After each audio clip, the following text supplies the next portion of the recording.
Pierre Poilievre just put out a video on affordable housing, the Canadian housing crisis. And, it is a political video. And I think what I like about it is, if you're a politician, it's a good format to run. It's him narrating. It's an interesting, well-produced video, I think. And I think it's great that he's speaking to a big problem that Canadians are facing right now. But he gets most of the things wrong. So that's what I want to pack today. What Pierre gets right, what he gets wrong, and what he forgot to say. And his conclusions, I think, are quite delusional, but, let's unpack that. So, first off, Pierre is a politician, and he's vying to be prime minister. So, of course, he's going to blame everything on the last guy. But so what he got right, partially he is right. Listen, governments did probably overstimulate the economy. Interest rates went to basically zero or negative. And there was a lot of stimulus out there. I don't think that was government's fault in particular. That kind of happened around the world. But that did create, people took that money and invested in housing. Housing prices did take off after 2015. Between 1998 and 2015, they were up just a little over 6.6%. But after 2015, it's been a little over 11%. So, he is right that housing prices have taken off. I don't think I would put that squarely on one other politician, but, that's his conclusion. The other thing that is true is that during the stimulation, when financial institutions were offering free money, the people that mostly took advantage of it were people who already had a house. I wouldn't vilify small investors. And basically what happened is, people were selling, or had a condo, they were buying a house. They didn't sell the condo, they kept it and rented it out and bought a house.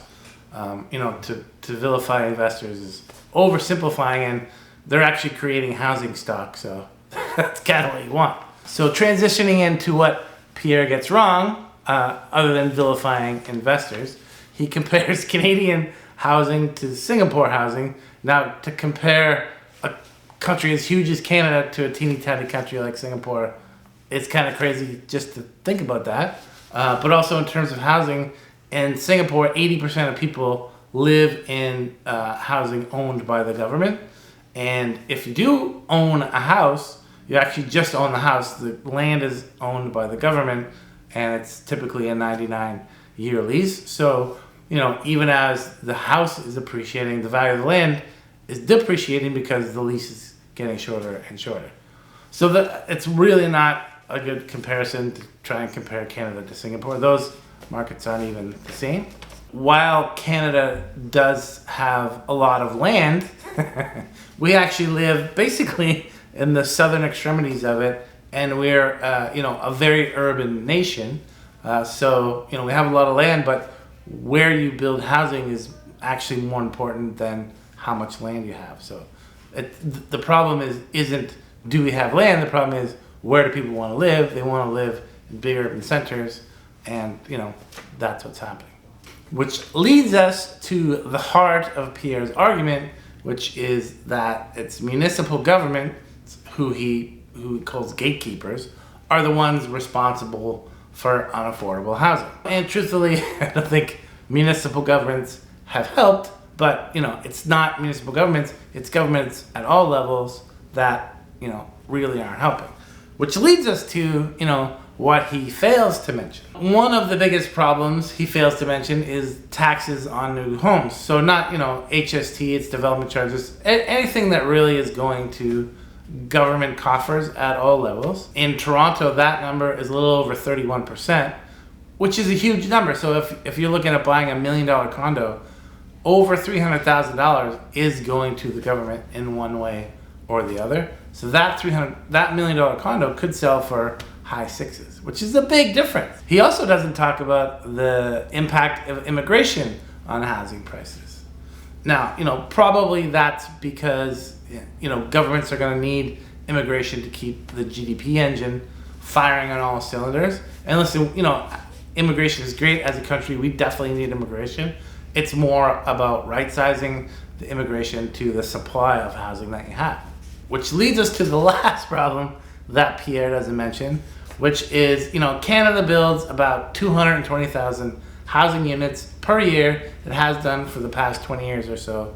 We really just can't build more than that, not without any degree of difficulty, bringing in a whole bunch of construction, new materials. So Pierre's not so common sense plan is he has 4 parts, and it's basically, holding back monies so that cities will build more houses, 15% more houses. And like we said, building more houses is fairly difficult for cities to do. We're already kind of at the capacity. So, I think while it's good that politicians are talking directly to problems and directly to Canadians, in terms of affordable housing, let's just stop blaming other people. I think that's the crux of the problem, is we're just blaming somebody else, not the current government. Let's just say, hey, listen, governments, you need to all work together. So here's my 4-point plan. Governments get together, all work together. Let's, figure out what our immigration plan is and make sure we have housing for new immigrants.